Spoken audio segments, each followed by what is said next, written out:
ಹಾಗಾಗಿ ಯಾರು ತಪ್ಪಿರಬಾರದು.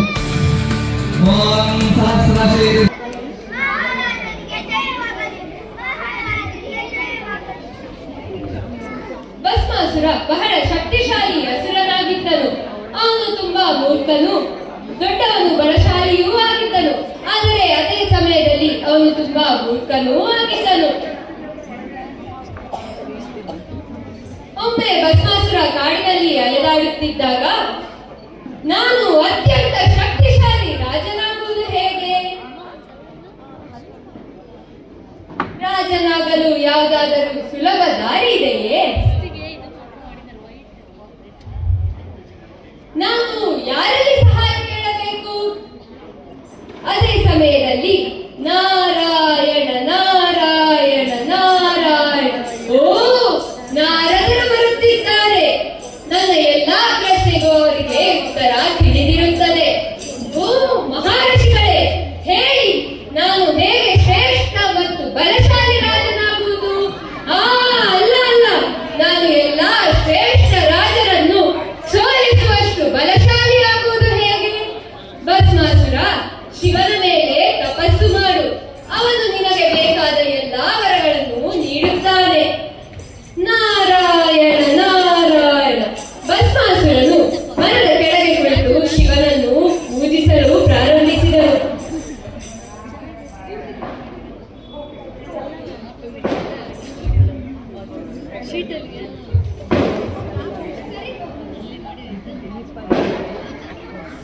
ಓಂ ನಮಃ ಶಿವಾಯ, ಓಂ ನಮಃ ಶಿವಾಯ, ಓಂ ನಮಃ ಶಿವಾಯ. ಶಿವನು ಪ್ರತ್ಯಕ್ಷನಾದನು. ಭಸ್ಮಾಸುರ, ಕಣ್ಣು ತೆರೆ ಮಗು, ನಿನ್ನ ಪ್ರಾರ್ಥನೆಗಳು ನನಗೆ ತಲುಪಿವೆ.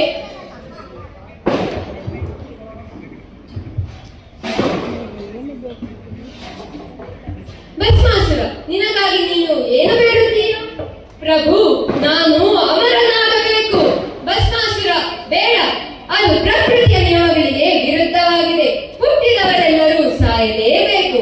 ಹಾಗಿದ್ದಲ್ಲಿ ಪ್ರಭು, ನಾನು ಯಾರ ತಲೆಯನ್ನು ಮುಟ್ಟಿದರೂ ಅವರು ಬೂದಿಯಾಗಬೇಕು. ನಿನ್ನ ಇಚ್ಛೆಯಂತೆಯೇ ಭಸ್ಮಾಸುರ, ನಿನ್ನ ಕೈಯಿಂದ ಯಾರದೇ ತಲೆಯನ್ನು ಮುಟ್ಟಿದರೂ ಅವರು ಬೂದಿಯಾಗುತ್ತಾರೆ. ಇದರಲ್ಲಿ ನೀನು ಸಂತೋಷವಾಗಿದ್ದೀಯೆಂದು ಬಯಸುತ್ತೇನೆ.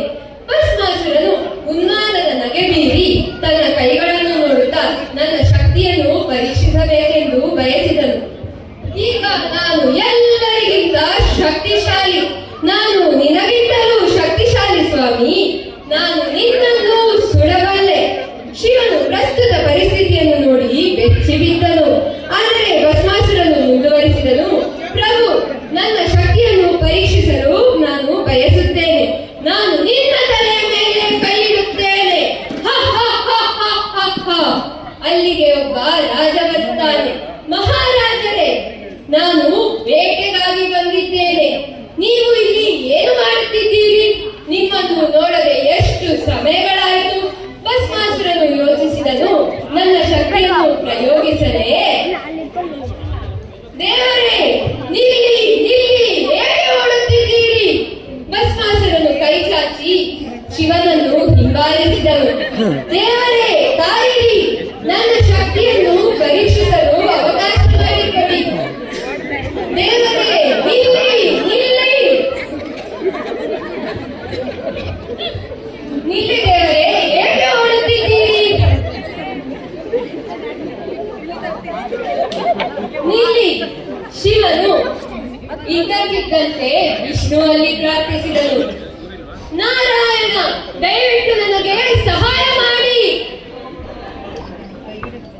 ಭಸ್ಮಾಸುರ ಮರಳ ಗುಂಪಿನೊಳಗೆ ಶಿವನನ್ನು ಹಿಂಬಾಲಿಸಲು ಹೊರಟಿದ್ದನು. ಇದ್ದಕ್ಕಿದ್ದಂತೆ ಅವನು ನಿಂತನು. ಅಲ್ಲಿ ತಾನು ಕಂಡ ಅತ್ಯಂತ ಸುಂದರ ಮಹಿಳೆಯನ್ನು ನೋಡಿದಳು. ಅವಳು ಆಕರ್ಷಿತವಾಗಿದ್ದಳು. ನಾನು ಕಾಣುತ್ತಿರುವುದು ಕನಸೇ? ಇದು ಇಂದ್ರಲೋಕವೇ? ಈ ಹುಡುಗಿ ಯಾರು? ಸುಂದರಿ, ನೀವು ಯಾರೆಂದು ತಿಳಿಯಬಹುದೇ? ಮೊದಲು ನೀವು ಯಾರೆಂದು ಹೇಳಬೇಕು. ಓ ಖಂಡಿತ, ನಾನು ಭಸ್ಮಾಸುರ. ನೀನು ಯಾರ ಸುಂದರಿ? ನಾನು ಮೋಹಿನಿ. ನೀವು ನನ್ನನ್ನು ಮದುವೆಯಾಗುತ್ತೀರಾ? ಪ್ರಿಯೆ, ಈ ಕಾಡಿನಲ್ಲಿ ನೀನು ಏನು ಮಾಡುತ್ತಿದ್ದೀಯಾ? ನೀನು ಎಲ್ಲಿ ಉಳಿದುಕೊಂಡಿದ್ದೀಯಾ? ನಾನು ನನ್ನ ಹೆತ್ತವರೊಂದಿಗೆ ಕಾಡಿನಲ್ಲಿ ವಾಸಿಸುತ್ತಿದ್ದೇನೆ ಮತ್ತು ದೈನಂದಿನದ ಪೂಜೆಗೆ ಹೂಗಳನ್ನು ಸಂಗ್ರಹಿಸಲು ಬಂದಿದ್ದೇನೆ. ಮೋಹಿನಿ, ಎಂತಹ ಅದ್ಭುತ ಹೆಸರು ಮೋಹಿನಿ. ಮೋಹಿನಿ, ನೀವು ನನ್ನನ್ನು ಮದುವೆಯಾಗುತ್ತೀರಾ? ನಾನು ನಿನ್ನನ್ನು ಚೆನ್ನಾಗಿ ನೋಡಿಕೊಳ್ಳುತ್ತೇನೆ ಮತ್ತು ಯಾವಾಗಲೂ ಸಂತೋಷದಿಂದಲೂ ಇರಿಸುತ್ತೇನೆ. ನಾನು ನಿನ್ನನ್ನು ಮದುವೆಯಾಗಲು ಇಷ್ಟಪಡುತ್ತಿದ್ದೇನೆ ಪ್ರಿಯೇ. ಆದರೆ ನೋಡು, ನಾನು ನರ್ತಕಿ ಭಸ್ಮಾಸುರ. ನಾನು ಚಿಕ್ಕವಳಿದ್ದಾಗ ನನ್ನಂತೆ ನೃತ್ಯಗಾನವನ್ನೇ ಮದುವೆಯಾಗಬೇಕೆಂದು ಪ್ರತಿಜ್ಞೆ ಮಾಡಿದ್ದೇನೆ. ಅಲ್ಲಿಗೆ ನನ್ನ ಅವಕಾಶ ಹೋಯಿತು. ಚಿಂತಿಸಬೇಡ, ನಾನು ನಿಮಗೆ ಕಲಿಸುತ್ತೇನೆ. ನೀವು ನಾನು ಮಾಡಿದ ಹಾಗೆ ಮಾಡಿದರೆ ಸಾಕು. ನೀವು ಹೇಳಿದ್ದನ್ನೆಲ್ಲ ಮಾಡುತ್ತೇನೆ. ಹೀಗೆ ಅವರಿಬ್ಬರು ನೃತ್ಯವನ್ನು ಮಾಡುತ್ತಾರೆ.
ಶಿವನು ಬರುತ್ತಾನೆ.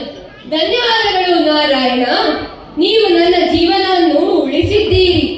ಮುಂದಿನ ಬಾರಿ ಯಾರಿಗೆ ಯಾವುದೇ ಬರ ನೀಡುವ ಮೊದಲು ಎಚ್ಚರದಿಂದ ಯೋಚಿಸಿ ನೀಡಿ.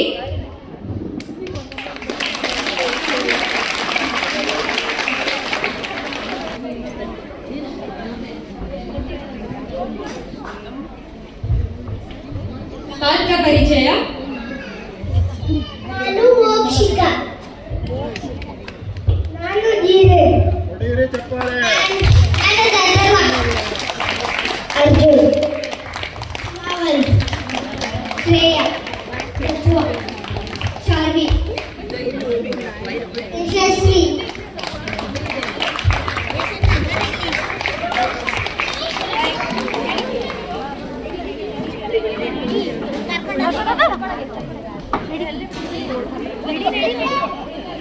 ಈ ಕಡೆ